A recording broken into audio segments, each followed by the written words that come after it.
Yang telah dibacakan oleh penasihat hukum kedua terdakwa hingga hari ini. Kita bergabung dengan narasumber, ada Mas Heri Firmansyah selaku pakar hukum pidana Universitas Tarumanegara. Selamat siang Mas Heri, di sini dengan Reza.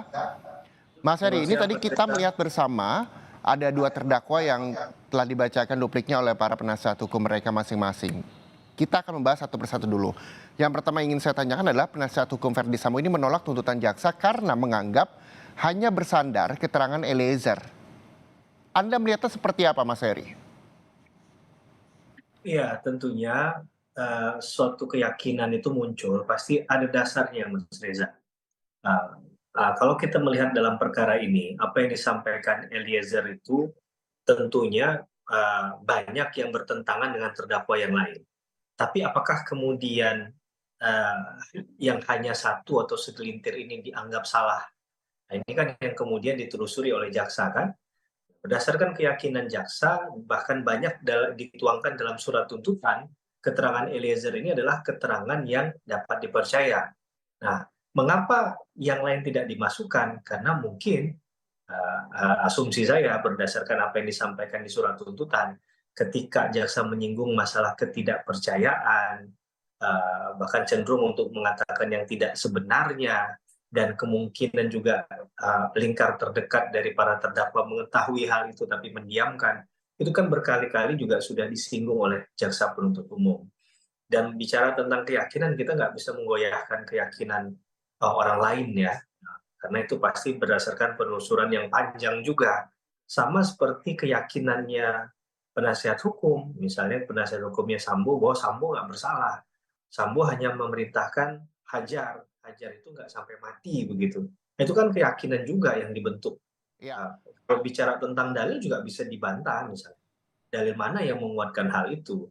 Dalil mana yang mengatakan misalnya tidak ada katakanlah kliennya atau Sambo itu di sekitar TKP. Oke, Kan berarti begitu. secara tidak langsung sah-sah saja begitu ya, Mas Heri ya.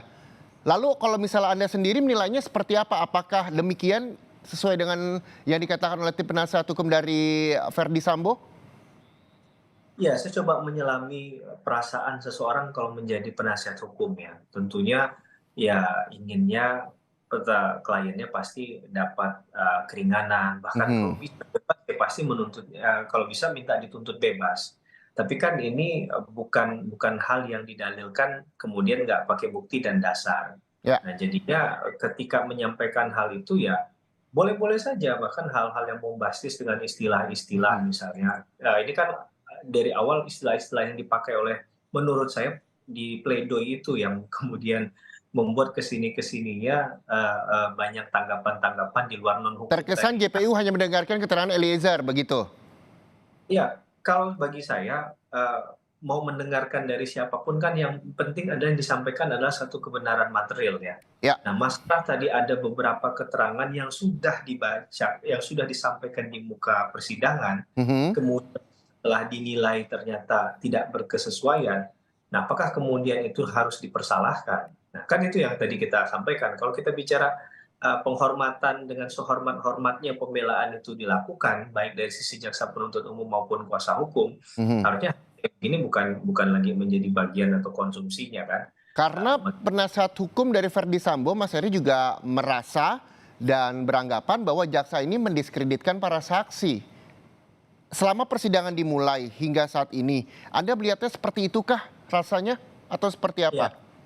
itu kan bahasa yang dicuplik kemudian dikait-kaitkan agar ini jadi memversuskan Jaksa antara dengan penasihat saksi, hukum. keterangan saksi itu sendiri dengan Mhm. jaksa penuntut umum misalnya. Jadi itu kan ya seolah-olah ya kalau menurut saya orang boleh aja punya perasaan yang begitu, tapi jangan baperan juga. Mhm. Jangan mengkaitkan kan perang pembuktian antara kuasa hukum dan jaksa penuntut umum, fair saja. Nggak usah dibawa-bawa orang di luar dari circle itu kan. Nah, Mhm. kalau kita terbiasa di bidang litigasi, ya kita sudah paham, kita nggak perlu membenturkan orang lain.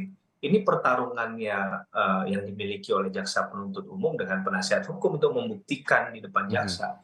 Jadi lebih baik nggak usah dibenturkan dengan orang lain menurut saya. Oke, jadi one on one saja begitu ya? Ya, betul Mas.